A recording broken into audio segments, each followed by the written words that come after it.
Welcome to the Inspiring Leadership Programme. My name is Marc Pettican. I'm the President of Payments at Barclays Payments, and I'm really delighted to be joined by our host, Jonathan Bowman-Perks. Thank you very much indeed, Mark. And it was a recommendation from Anita Liu Harvey when I said, look, I'm looking for CEOs and people who are, I think the word is humility, humanity, bit of humor, bit of heart. And she said, look, the person I know who's got the greatest authenticity is Mark. And so, Mark, here we are. It's been great chatting with you beforehand. We've had a couple of chats. I've really enjoyed that. Tell us a bit more about what you're doing at the moment and what your job involves as CEO, or rather President of Barclays Payments. But tell us a bit more about that. And then we're going to go back to childhood and what shapes the man we're meeting today. Sure, no problem. And it was very gracious of Anita. I suspect one day I may end up working for her. So yeah, it was very kind of her. I was very touched by it. So I'm President of Barclays Payments. What does that mean? I run all of the commercial activity for our acquiring, our payment gateways, our T&E cards, so corporate cards, and what we call B2B payments. So I have responsibilities across all of our product lines and across all of our customer segments. So from small businesses right the way through to large corporates. And I was just telling you a moment ago about the getting back out of lockdown and how our hairdressers in particular have been processing a lot of payments over the last week, which is not a surprise. It was quite remarkable, actually, because we're recording this now, although it's going out later on the 26th of April. We're recording it just after the 12th of April when it started. And what you were saying to me, just that sudden uptick is very encouraging. But as my scientist friends tell me, we're not out of the woods yet at all. And whether it be, outbreaks of the Brazilian variant in London or other things that are going on, we've just got to be prepared for having to swing back into maybe another lockdown. Who knows? Even though we're hoping for the best, you've got to prepare for the worst. Very difficult time for both our customers and our colleagues. So Monday was an important day. Well, I'm so pleased for everybody and for you guys that you can respond to that. And we were chatting earlier, and we're going to go into that story that you were telling me. I think that was very good because people are giving great feedback on Brian Hayworth, who was episode 147. And Brian was talking about a mental health challenge that he had, where he ended up in the Priory, but was very open about the fact he's recovered from it and been through it. So people have really appreciated the openness and honesty. So please just tell the whole story. I think it's very important. It's part of your authenticity. So take me back from what you're doing now to the young Marc Pettican. Who shaped you? Who influenced you? Where do your sort of foundational values come in? Oh yes, I mean, that's a long way back now. I'm feeling a bit old these days. So look, I was born and bred in northwest London. Started life in sort of Ruislip area, and then moved over towards the Watford area. Had son to a gentleman in the Royal Mail. My father was in the Royal Mail. Mum was a seamstress. Stay-at-home seamstress though, as soon as me and my brother came along. There's two of us, me and my younger brother, who's 4 years younger than me. Look, I had a very happy upbringing. I feel very blessed with that regard. Hardworking family, good values. Used to sit around the dinner table and talk about a whole manner of things, whether it be sports, whether it be politics. But I genuinely have nothing but happiness when I look back over my sort of childhood, certainly from a family community perspective. We were highly competitive. We still are to this day, and I'm sure will come out in this conversation. But I think, look, we were very lucky, both my brother and I. My brother's gone on to be pretty successful in a completely different field. And I think we were very nurtured through our young lives. Now we're trying to repay that back to our parents by doing what we can for them.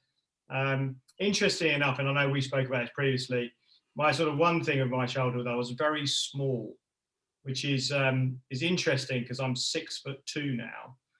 So most of my school life, I was quite a small guy, quite shy in some regards. I used to do drama and go to drama school as well. And so what was quite interesting, I was quite shy of being myself, but I sort of came to life when I was on stage playing the part of somebody else. And I think that's something that I'm sure we'll get into mentors and things that have happened in my career, but probably that's quite a pivotal moment, me going to drama school and being used to playing the part of somebody else. I think if you'd spoken to me in my childhood of what I would get to, I don't think I'd have believed you. I probably had relatively lower ambitions at that point in my life. And it's definitely been shaped over the last, 25, 30 years of corporate life. Yeah, and two things have come up from that. Fascinating. One of the other CEOs who we've had on the series, Martin Williams, is the CEO of Gaucho and M Restaurants, and you'd enjoy his company. He's also on the CEOs Club that you're part of. But he's so interesting in that he went through acting school. And he said, he learned how to play the part of a bigger character than himself. You almost occupy, this big bubble. You come into a room with this huge, or if you're trying to play someone who's small and beaten up and on the street, you shrivel yourself up and you make yourself smaller. I even find this with Caroline Goyder, my voice coach, that just to stand when you're speaking and to speak from within. And let your voice come out. So you clearly learned some of those skills. So even though you were small, you projected it. And now you're big enough. You don't have to. You occupy the room when you come into it, don't you? Yeah, and I was happy being in Midsummer's Night's Dream. I think if you'd asked me to stand up as myself and recite something, I was definitely less confident through those school years. But yeah, look, my childhood was very very happy one. I think one of the things actually that does stick in my mind, I was pretty entrepreneurial. I never was without a few quid in my pocket. I used to have, I think I had 2 or 3 paper rounds running in succession. I built myself a little car cleaning business. I used to clean a bunch of cars bi-weekly.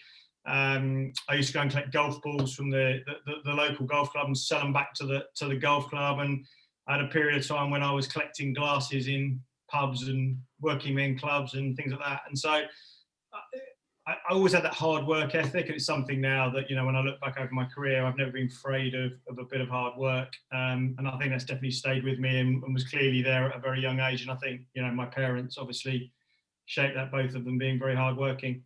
Yeah, and it's interesting. Napoleon said, tell me a man or woman when they're 21, what was happening for them at that stage, and I'll tell you what their leader's like. What was going on for you when you were 21? Can you remember back then? What was the influential stage in your life? I joined Barclays. I was in banking then rather than in payments. And I was probably still trying to work out where I wanted to go, what I wanted to do. And actually, I do remember a gentleman, he was my office manager, a guy called Tony Kershaw. I remember one day he coming up to me and saying, "You'll be good at selling." And I was like, "Really?" He said, "Yeah, you've got the right personality, you're good with people, you are able to get the best out of people, you'd be good in sales." And I hadn't really given it a thought. And if I look back, that conversation, you don't know it, was probably one of the most important conversations I ever had. I ended up going into sales, I did relatively well, and then my career sort of went from strength to strength. So it's funny, I still remember sitting in the desk area that we were at when he had that conversation with me. And it was very left field at the time. It wasn't where I expected the conversation or my career to head at that point in time. Yeah, it is so interesting. And in my own review of the 147 podcasts so far, one of the things I was saying that the message was, when you're successful and you've achieved what you've done, as you do anyway, Mark, it's to send the lift back down. And he clearly at an early stage sent the lift down for you. Yeah. And said, this is what you can achieve. And when people believe in you, it's remarkable. Yeah. It's very powerful. And from your early days then in Barclays, just in a nutshell, what are the different firms and places that you've worked in? And what did you learn from them? I've been really blessed. I've never felt the need to move on from the organization. It has treated me very well. But it's given me loads of different experiences. And it's one of the things I talk to people about, is just try something new, try something scary every day.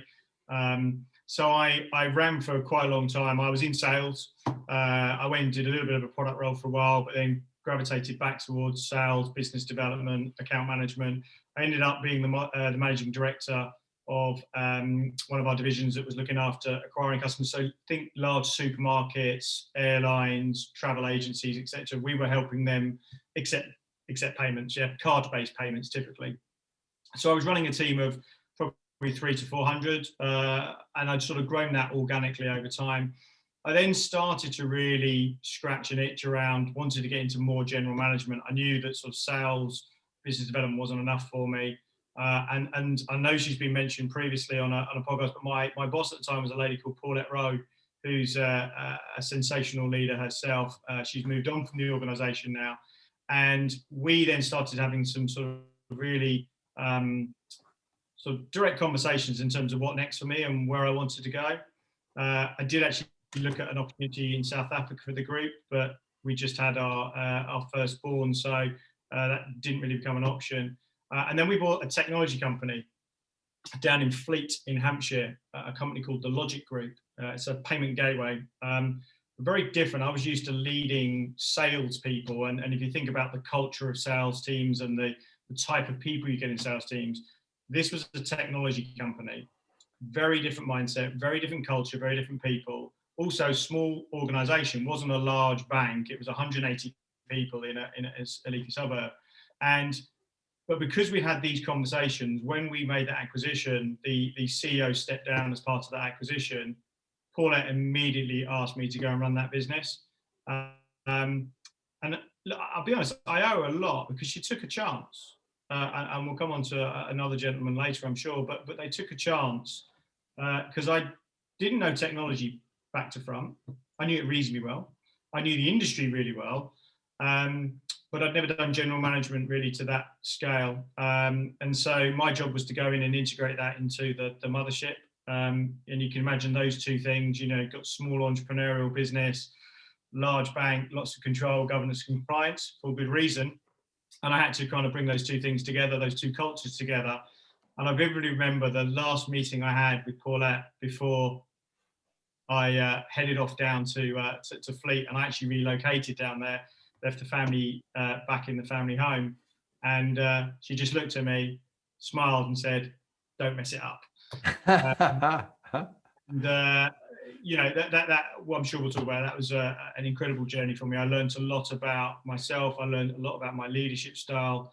I learned a lot about people and how you get the best out of people and gain that connection and social cohesion and how you build that. And that was a really big challenge for me. And I look back over my career, it was a 2-year journey. But actually, I really look back on that with fondness because I learned a huge amount through that period. Yeah, it would have been the making of you. And looking back at all the experience that you've had, there are high points, which we learn things from, happiest days, and also some darkest days where we also learn a lot from. Firstly, what was one of your proudest moments, happiest moments that you had? And then would you go into one of your darkest moments and what you learned from that? Yeah, I mean, so sort of happiest moments, I guess, to sort of follow on from that journey. When I finished that role, I was then asked to then take on the leadership of our commercial payment business. So that was, again, a very different role for me. I'd been used to helping customers accept payments. I knew how that landscape hung together. This was about going into the commercial issuing business where we help customers make payments. And I was asked to lead that organization. And I think one of my proudest moments there was, one of the roles there was to really pivot the strategy of that organization. It'd been around for 50 years. Tried, tested, doing pretty well, revenues were strong, but we needed to move the business literally at right angles to enter in the world of B2B payments. And I think through my time there, I spent 3 years in that business, we really began to gather some momentum, change the mindset of the team. There was a history of what it had done, and we were trying to change it culturally.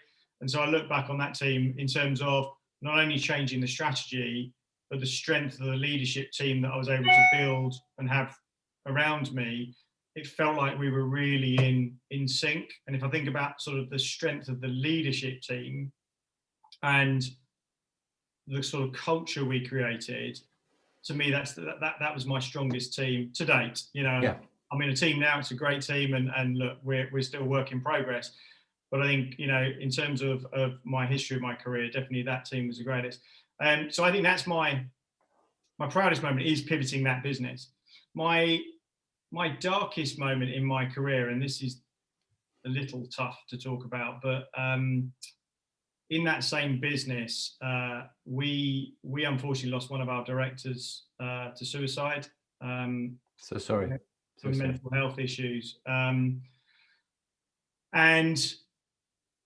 that was one of the toughest things I've ever had to deal with, and a number of colleagues around me who were an unbelievable support that got us through that. I remember taking the call. I remember the emptiness that sort of followed, and then suddenly realizing very short order I was the leader of that business and had to stand tall and had to help the colleagues get through it. And we then embarked on, you know, quite a roller coaster of emotions, you know, huge amount of communication you can imagine. But it also really taught me about how people compartmentalize things so differently, and that somebody who compartmentalized it quite quickly and moved on had to be very respectful to somebody else who was grieving for a long period of time. But again, it probably links back to my proudest moment, the way that team rallied and the family spirit that we had as a team to get us through that. And John, who was his name, his legacy has lived on. You know, we've even named awards after him. But that was really tough from a leadership perspective, because I was trying to deal with my own emotions, but had to be strong for everybody around. I'd never gone through anything like that at all. And he was such a popular member of the team that it just came as a huge shock to the whole organisation. But I'm really proud of how the team handled it. You know, clearly it brought mental health really to the forefront in all of our minds. And obviously that's never even more important now in COVID period, where we know that mental health issues are on the rise, and, you know, people dealing with operating like this has been pretty tough for the last 12 months. But yeah, I mean, that would definitely be the darkest time that I've had in my working career. No, I'm really sorry for you and your colleagues and the loss of John. Just, I can't imagine what it was like. And all I'd say is I'm coming across this a lot more with different CEOs, that they have got these kind of issues going on, and that mental health is a really vital area for people to deal with. I think CEOs have talked about 4 areas that they're focusing on, you know, digitalization of their business, ESG, diversity, equality and inclusion, and then mental health. Those are the things that are front of mind for them. Wow. So from such a difficult time, but yet there was also many things that the best of human behavior that comes out. And when times are tough, you see the best of people. Thinking back to lessons in your life, if you were to go back to when you were 16 to 18, that period of time, now you've acquired all this wisdom from, you get the wisdom from mistakes you make and experiences and things you've had. What bit of advice would you give the young Marc Pettican if you went back and met yourself age 16 to 18, knowing what you know now? What would you tell him mattered or doesn't matter? And so other people with their young sons and daughters could listen to this. What doesn't matter is the odd failure, as long as you learn from it and don't make the same mistake twice. But I think, you know, I probably spent a lot of my early career believing that you just couldn't fail at all. Probably comes from the competitive streak that runs it deep in my family. But, you know, it's okay to learn from those experiences, and actually failure sometimes is pretty good, and you should just celebrate it. You know, sometimes you kind of want to squirrel it away and not talk about it, but actually celebrating the fails is as important as celebrating the successes. The young Marc Pettican, one thing I would have definitely said is use mentors. Yeah. My career has been undoubtedly shaped massively by the strength of the mentors that I've had through my career. Certainly line managers have helped me along the way, don't get me wrong, I've been blessed with some amazing line managers, but I think mentors have had a disproportionate impact for me personally. I'd probably also say a bit more long-term planning. I don't think I really knew what I wanted to do, even through 25. You know, if you'd have said to me, Mark, what do you want to be doing by the time you're 30? I probably would have struggled to tell you what I wanted to do by the time I was 27. And now one of the things I do a lot when I talk to people, mentor, and I try to do a lot of mentoring now because I think people have been really gracious with their time with me, and therefore I am compelled to do the same for others. I always ask the question of people, where do you want to be in 10 or 15 years time? And it's amazing how many people kind of look back at you quite blankly, and sort of thinking about the riverbank. You know, if Marc Pettican is on the riverbank this side today, and Marc Pettican 15 years time is on the riverbank over the water, and you've got 1,000 stepping stones in front of you, how do you know the path you need to take if you don't know where you're heading to? And it's okay to kind of go laterally. You don't really want to go backwards in your career, and you never want to get to that stepping stone and feel you just can't get to the other side. So I always encourage people to try and think more longer term. And then the other thing I just say is try different things. You know, I was quite lucky. I've been lucky in my career that I've managed to sort of do different disciplines, and therefore I've picked up a set of skills. There's still a few gaps, but you know, I would definitely say be a bit braver and try different things. Really good. I love those advice, the use of mentors, the long-term planning, and try different things. And I'm reminded with the long-term planning of advice I had from a great mentor to me, the now General the Lord Dannett, Richard Dannett, who was head of the army, and in the papers a lot, a very courageous, inspiring leader, and a great role model to me. He was my commanding officer. I was one of his 4 company commanders, and we were in a wet wood waiting for Chinooks to come in, but it was raining, so the RAF weren't coming. And the Navy were always coming. The Fleet Arm, my father was Fleet Arm, whatever the weather, they'd come. They're used to being out in a storm. But for the Royal Air Force, I'm teasing my RAF friends that the sun had to be out, there were no clouds, and then they'd arrive. But anyway, so we were waiting in this wet wood in Germany for the Chinook to pick us up. We were tired and hungry. And as we stood in our trench together side by side, he said, Jonathan, what's your life plan? I said, well, I don't know, really. I don't have a life plan. I forgot what age I was, sort of, what age was I? Sort of 28, I think. I didn't really have a life plan. He said, you need to have a life plan.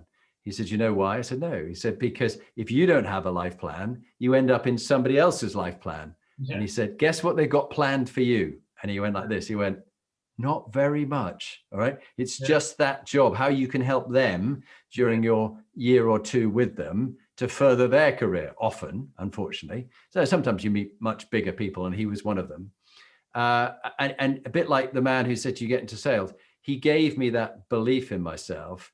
And he also gave me some advice like, you know, don't worry too much about looking upwards, worry more about your peers sideways and looking. I was good looking downwards, but I was looking for the long lost father upwards to some sort of role model type. And it doesn't pay off. Look after your peers, because they're the ones who'll sink you if you're a complete bastard.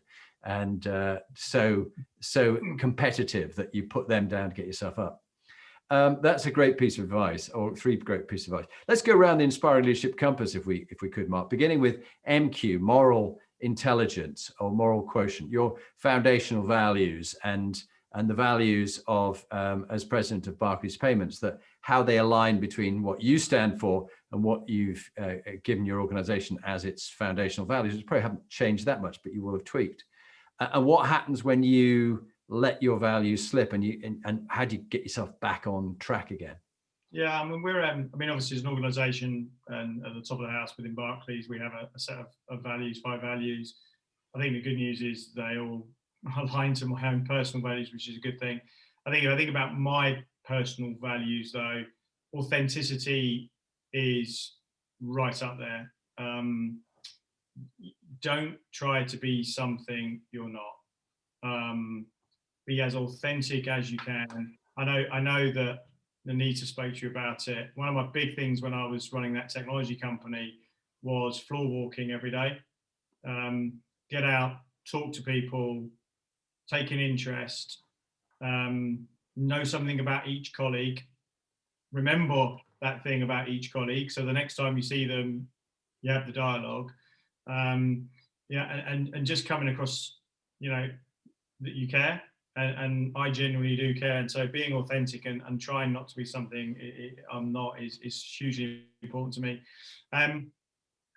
We've got one in Barclays, which I actually really like, is stewardship. Yeah.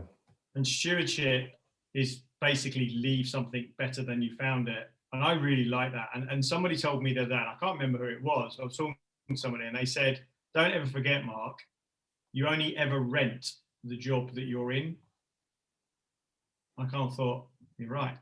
Yeah. And so your job is, I just got to leave this role I'm in better than I found it. And so I really like stewardship.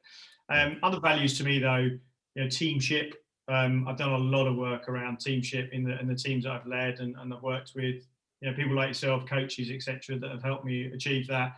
And the whole sort of idea of collaboration. I am totally of the mindset that teams have to collaborate to be successful. You cannot have individuals in teams who have huge egos and it's all about them. It's got to be about the team culture, the team mentality.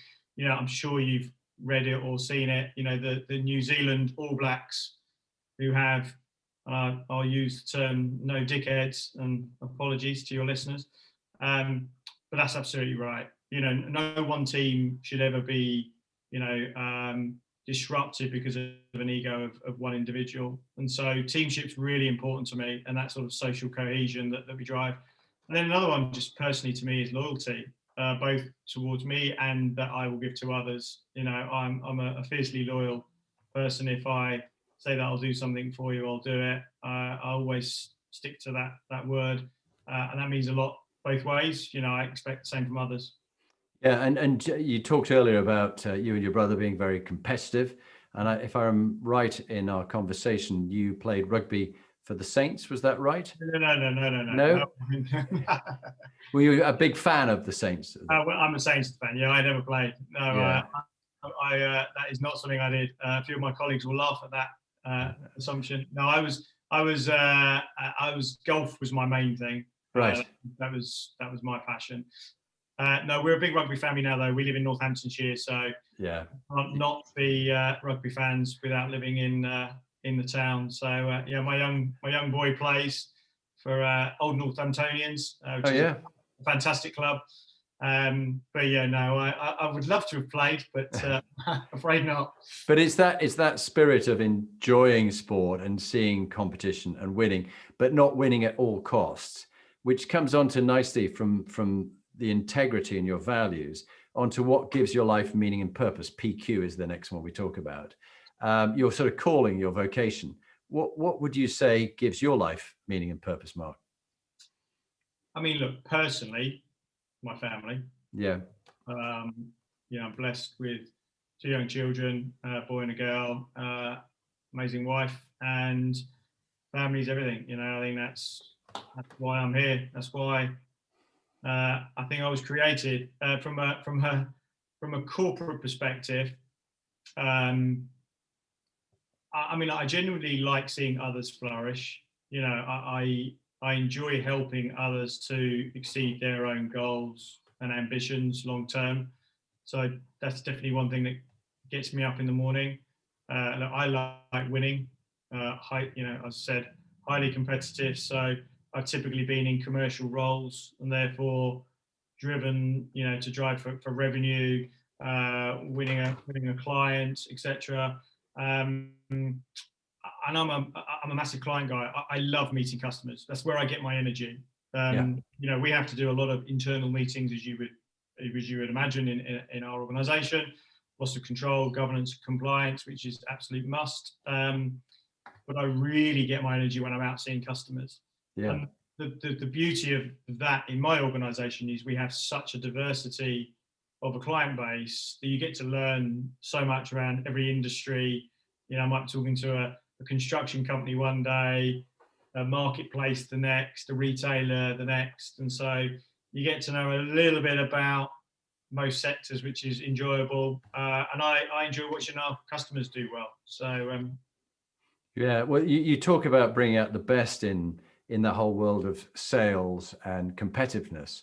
Of course, having goals is very important, but goal obsession, where the end justifies the means. We've seen cases in supermarkets that will remain nameless where they've distorted their sales figures or whatever it is, or push things into the next year. And sometimes I'm seeing people who are desperate to sell and to get the right numbers and hit their bonuses, doing whatever they can to achieve that. And that was part of why things got so bad in financial services in 2008 with the selling of CDOs and swaps and all sorts of things that people were doing. What's your view on how you make sure that people are acting both with moral integrity and a sense of purpose and focus, but they're not going off the reserve and doing things which will ultimately completely unravel everything? So it's all about having the right process and controls. You have to put an element of trust in colleagues, but ultimately, if you've got the right processes, the right controls, and the right governance in place, and the right oversight, then you can ensure that doesn't happen in your organisation. Yeah. For me, treating customers fairly is one of the most important things that we have to deal with in each and every one of our days. And every decision we have to look through the lens of a client and ensure that we are treating them fairly. So touch wood, I've managed to ensure that we always have had the right processes, the right controls to ensure that doesn't happen. Yeah, that's great to hear. Thank you for that. And then back to a topic we were discussing before. You were talking about that tragic case with John and the mental health issue, which led to the suicide. Health quotient is the next area of the 8. Mental and physical health and well-being. What are you doing, John, as president, to look after your own mental and physical health, and how do you help create a healthy environment where you work? Yeah, I mean, look, on a personal level, we're a very active family. As I say, we're very highly in sport, so whether it's cricket, rugby, lots of horse riding, dancing. I've even been known to get on the dance machine that we have here with my daughter. Brilliant. I tend to lose, but look, back on the golf course, which is good now they've reopened. I'm partial to a little bit of DIY and gardening, and clearly I get out running when I can. We got a dog like most people in the lockdown, and so lots of walks with. What have you got? What's your dog? A boxer dog. So yeah, slightly crazy, but he's wonderful. So look, very, very active. I could probably do a little bit better on the eating healthily. I'm a little bit of a sucker for fast food, but my wife keeps me in check, which is good. But when it comes to corporate life, look, this has been really challenging. We had to suddenly pivot this whole organisation from being in an office-based environment where we could do free fruit every day, we could encourage walking meetings, you could do one-to-ones walking, to suddenly everybody being at home. And I think definitely there was a period where we were realizing that people were literally stuck behind these things, and it was pretty tough. And so we've really encouraged our colleagues to turn off their screens, go for walking meetings. If you've got a session, you don't need to be on the video, or you don't need to be looking at a deck. By all means, go for a walk, go around the lake, take the dog out for a walk, and dial into it. So you encourage yourself to do that. Trying to encourage that connectivity between colleagues. It's easy to lose touch with someone you might have seen in the office consistently, and then suddenly lose touch. So how do you do that?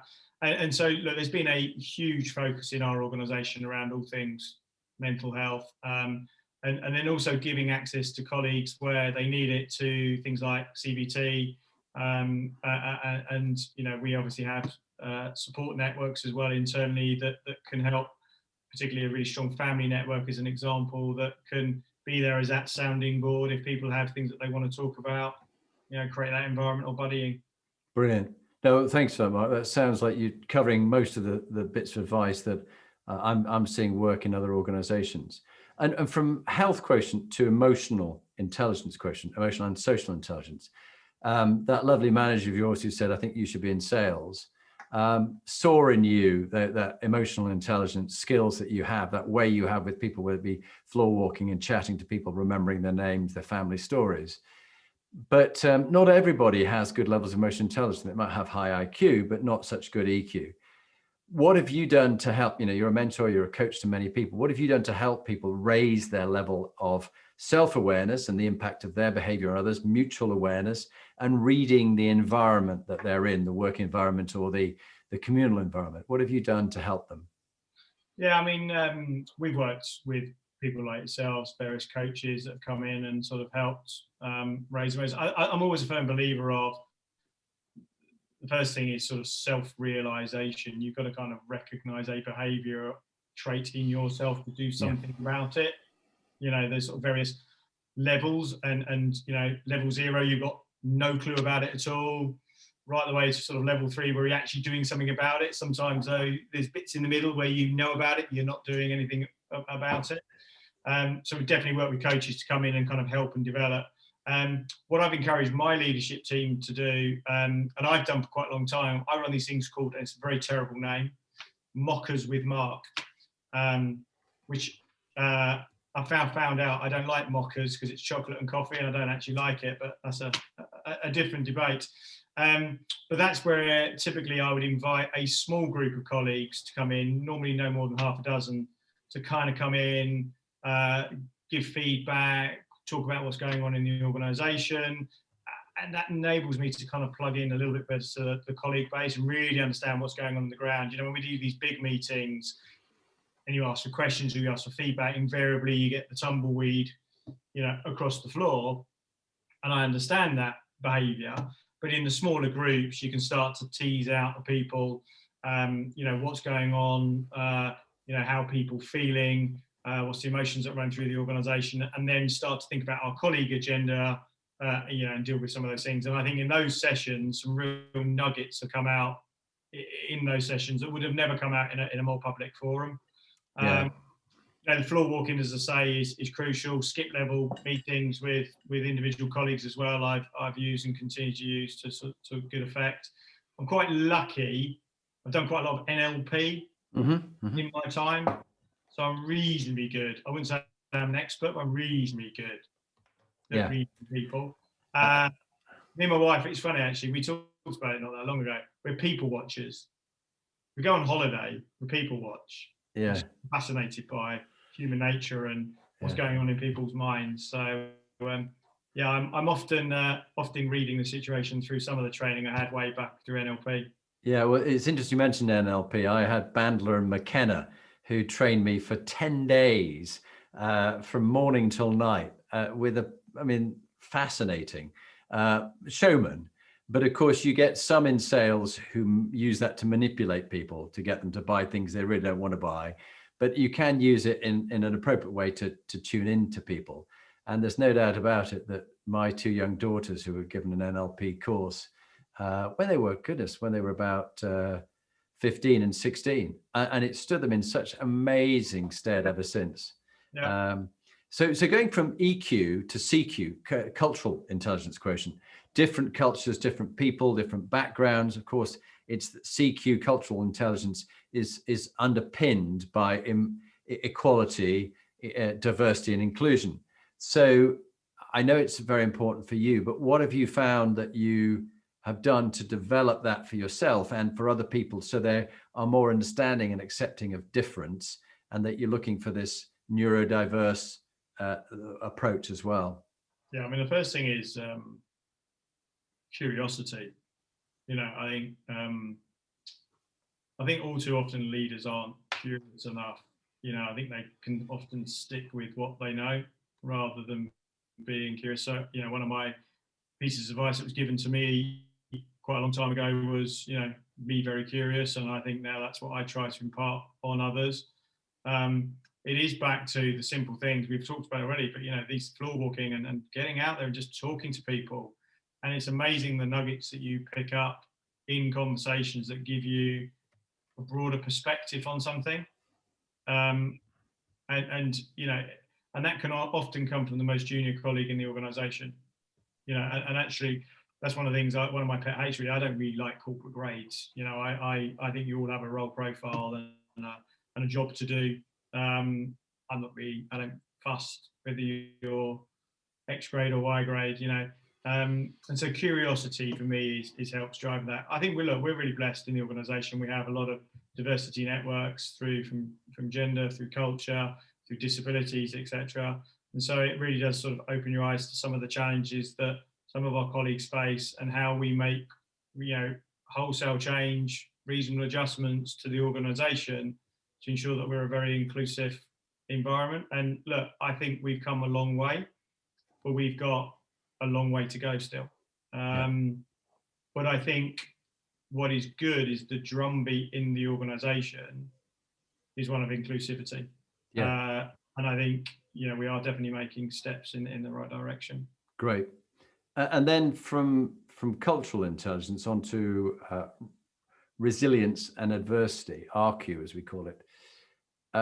What have you done to pick yourself up in times of adversity and setbacks? And how have you had the resilience to get through some really of those tough times, like the example you had before? What other examples and advice would you give people listening about greater resilience against adversity?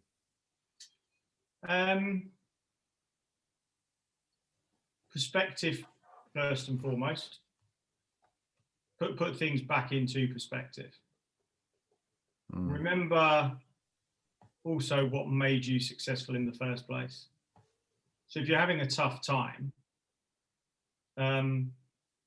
remember the good times, what made it a good time, what made you successful, and try to, get that back into your day. Also as well, sometimes it's about your energy levels. So if your resilience is lower, it's because your energy levels drop. So for me, I said about customers, if I feel myself getting a little stressed, stuff's getting a bit tough in work, best way for me to re-energize is get out and see some customers. If I do that for 2 days straight, then, I'm re-energized again, I can go again, I've got that resiliency. But perspective for me would be the biggest thing. Equally, I like solving problems. And so, one of the things, bad days can typically be a client complaint. Yeah. But I do have a mindset that I think every client complaint is definitely an opportunity, because if you can change their perception in that moment, you've probably got a client, maybe not for life, but for hopefully longer than you were going in the first place. So I just think all too often people forget what made them successful in the first place, and anchor back to that would be my biggest piece of advice. Yeah, great bit of advice. And 2 bits of perspective, sort of practical tips in our book on top tips for inspired leaders, a little pocket book. We've got this one here, top tips for inspiring women leaders, but there's a generic one we have. And it's just the accumulation of leaders like yourself. And one of them said, it's the 10-10-10 perspective. How important will this issue be in 10 weeks' time, in 10 months' time, in 10 years' time? How important will it be? Put it in perspective. Yeah. And the other perspective, that was of time, and the other perspective of a viewpoint is, imagine you have a friend of yours in the business who has the problem that you have. What advice would you give your friend if they had this problem? And you write it down, the advice you give your friend, and then I get them to take it, and I say, now follow that advice. And they go, oh no, come on, we're all good at giving advice to everybody else of what they should do. But actually, if you're told it's advice to yourself, you won't really give it. But if it's advice to a best friend who's got that, it seems to work. I think you said about resilience as well. It's back to mentors. Really is. I don't want to. Well, I have laboured the point. I think when I have a tough time, I've still got mentors today, and it has to be someone who's outside your sphere of influence. This is my advice. Yeah, these are people normally not in the organisation. They're normally external, or certainly not in my chain of command. But who you can be really honest with, just totally honest. And then that person, you need a mentor who's willing to give you the feedback, warts and all. Yeah. And I'm blessed. I mean, I work with a guy called Roger Alexander. Roger is probably best described as a legend of our industry. I think he was actually Personality of the Year back in 2008. He's been a CEO of countless payment companies. He's a non-exec director right across the industry. He is definitely one of the most well-known characters in our industry. But his advice is always sound. He's straightforward. If he thinks I'm being an idiot, he tells me. If he thinks there's an opportunity, he'll tell me. He never tells me what to do. He just gets me to think about it and come up with the answer myself.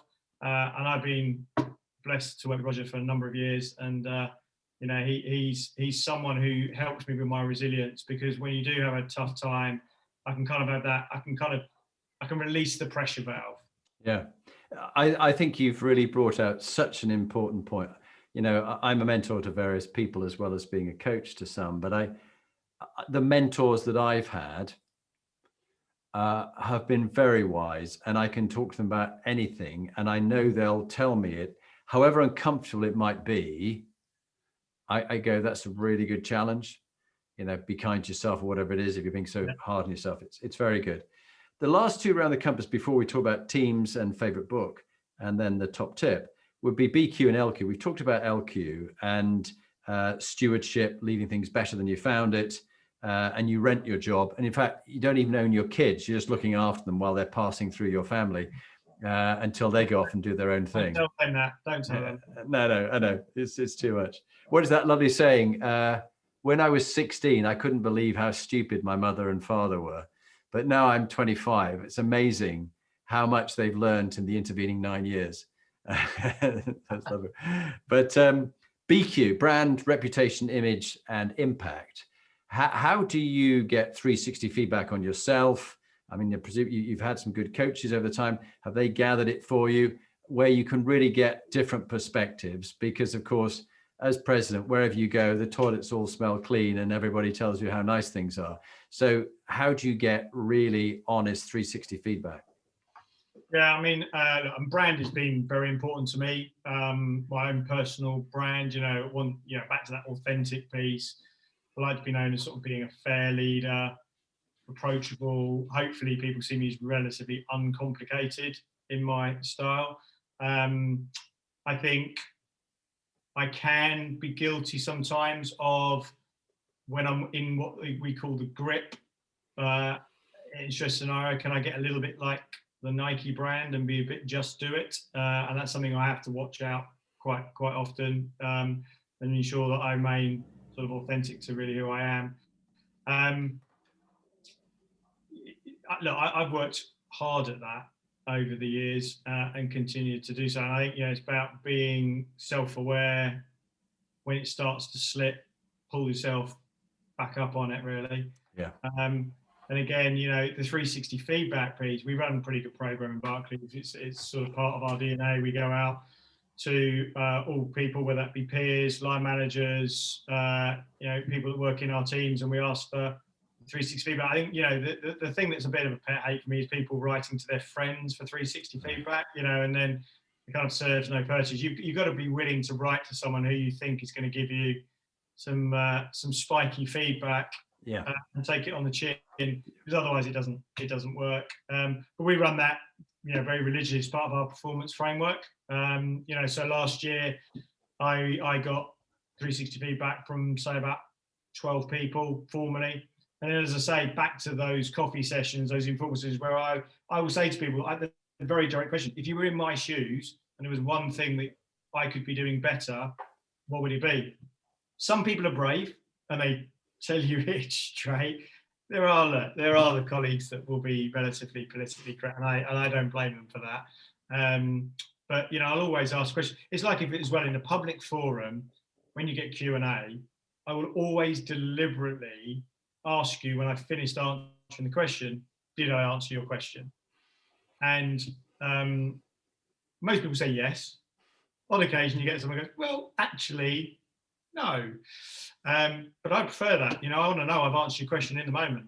And so I again, that was a mentor that told me that's a tip, to make sure, be really clear. Have you answered the question that the person's asking you?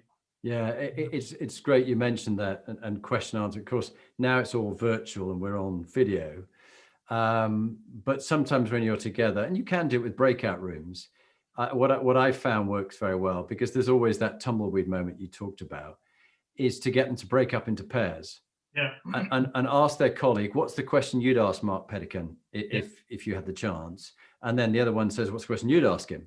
And then you can go to the pair and you say, who was your pair? What was the question your colleague wanted to ask? They're happy to give the question the colleague would ask, but they won't say what their question is. And I find that a really great way of flushing people out, getting them working in pairs and talking about it.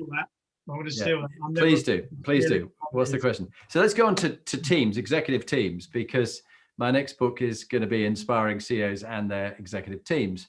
What about high-performing teams, and what about toxic teams? And what would be a tip you have about creating high-performing teams, and a tip about how to handle a toxic individual who's making the team go toxic? What's been your experience?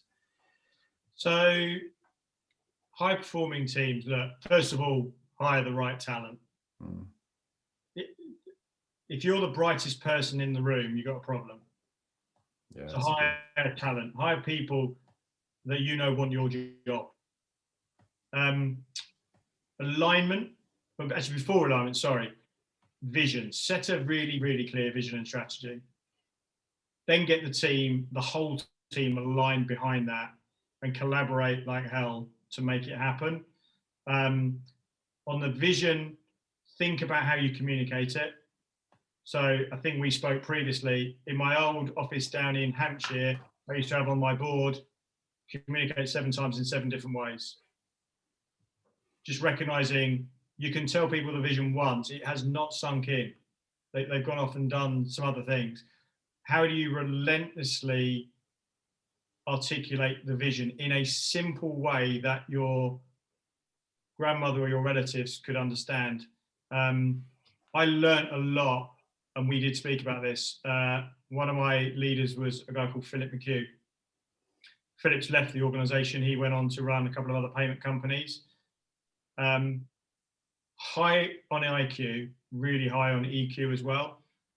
But his ability to articulate the vision and get the whole organization behind it and maintain it was the best I've ever seen, frankly. And so there is definitely a part of me now that goes, if I could just be a fraction as good as that, I'll be a happy man. But I learned from him, just communicate, and stay absolutely consistent to the strategy. I think then if you go the other end to toxic teams, that normally emanates itself from a trust issue. And so you have to have trust in teams. I'm a big firm believer of Chatham House rules. In your management team, in a room, have the robust discussions, have the debates, the arguments if necessary. It's okay to disagree, points of view, etc. But ultimately get lined in the room, and then when you go out, you are unified. And then no retrading. And look, candidly, you said, how do you deal with it? I think you just got to call it out. You cannot, a team will not succeed. It's back to the All Blacks. You know, if you've got a bad egg in your team, over time, it will fail. You need everybody pulling in the same direction. And doesn't mean getting rid of them, but let's just tackle it, work out, build the trust up, get everybody aligned, have the debate, agree the party going on, and then go. Yeah. I mean, that would be my advice. No, and I think there have been times when I've seen people trying to turn around someone who's a narcissistic, toxic individual. And that is the time when either people emigrate to avoid them, or they have to get them out of the organization. If you had a Donald Trump in your team, it would be a little bit challenging. And you may find that training and development might not get all the achievements that you want, but that's another question. Let's go on to the last two, favorite book and then your top tip. And stay on the line when we finish recording and we'll have a bit of a chat. But what would be your favorite book on leadership? Yeah, I've given this some thought. I mean, there's probably 2, actually, if I may. One of you definitely heard of, one you may not have heard of. The first is The Chimp Paradox by Dr. Stephen Peters. Yep. So that's all about, the mind has effectively three areas. It's got the sort of human side, it's got the computer, and then it's got the chimp. And the chimp, unfortunately, the one that can come to the fore, particularly in times of stress, and creates your fight, flight, or freeze type mentality. And it's only the human that can kind of overcome that. Fascinating book, so much so I bought my children the child's version of it because I think it's just an amazing read. Did it help? Did it help them? Yeah, big time. Yeah, help the children. It's definitely helped me in my career when my chimp gets going. And so, look, recognizing that we all have it, it also creates that imposter syndrome on occasions for you, which I've definitely suffered for in my career, that you look around the table and you think, do I belong? And the chimp's in your ear going, well, I'm not sure you're good enough, Mark. But your human brain and your computer brain needs to take over in that and go, remember why you were successful, type thing. So that's a great book. I love it. I've read it a couple of times and I may even read it again. The other book, and I'm going to reread it actually, is a book called One. And it was written by a gentleman called Nodge Hinkins and his wife, Liz Blossom. And Liz actually is an executive coach who I worked with. I'm hoping Liz doesn't mind me mentioning this. So Liz helped me quite early in my executive days and was fabulous. We did a lot of work together in terms of building my own sort of self-confidence and resilience, etc. But One is all about, it's back to that self sort of realization and perspective and how you become more self-aware effectively. But what's quite scary is it was written, I think, in 2008, 2009. It talks about the year 2020, which was only last year. And some of it talks about what's going to happen. So I'm going to go back and read it because I want to see how much of it's come true. I think quite a lot of it. That was a book that in my early sort of leadership time, 12 years or so ago, really gave me some thinking about just sort of learning a lot more about me, Mark, the leader, and how I operate. Sounds great. Thank you. They're really great book advices. And I know the Chimp Paradox and I think Professor, is it Steve Peters? Steve Peters, yeah. Steve Peters. And I'll look up One as well, because I'm always learning. I hope there's an audio version of that. So let's go into you introducing yourself again, Mark, for your 2-minute top tip. Over to you, please. Hi, so I'm Marc Pettican. I'm here with Jonathan Bowman-Perks on Inspiring Leadership. And these are my top tips. So I think for me, it would be never compromise on talent. Feel threatened by those that you bring into the organization and never be the brightest person in the room. Mentors from a leadership perspective play a very important role, I believe, in anyone's leadership journey and have definitely driven my career more than any other boss. And I think remember that EQ, certainly in the modern world, has a higher importance than IQ. Whether we like it or not, computers are now dealing with a lot that the human brain was dealing with previously. And emotional intelligence is the most important thing that you can have as a skill to get the best out of your teams, drive performance, create an environment where people basically want to punch through walls for you. Typically, that creates longevity and loyalty in an organization. And it's definitely something that I've tried to live my leadership career by. Marc Pettican, thank you very much indeed. A truly authentic and inspiring session, as I knew it would be. Really enjoyed that, and I know everybody listening will do as well. So Marc, thank you for your time. Thank you, enjoyed it. Bye-bye. Bye.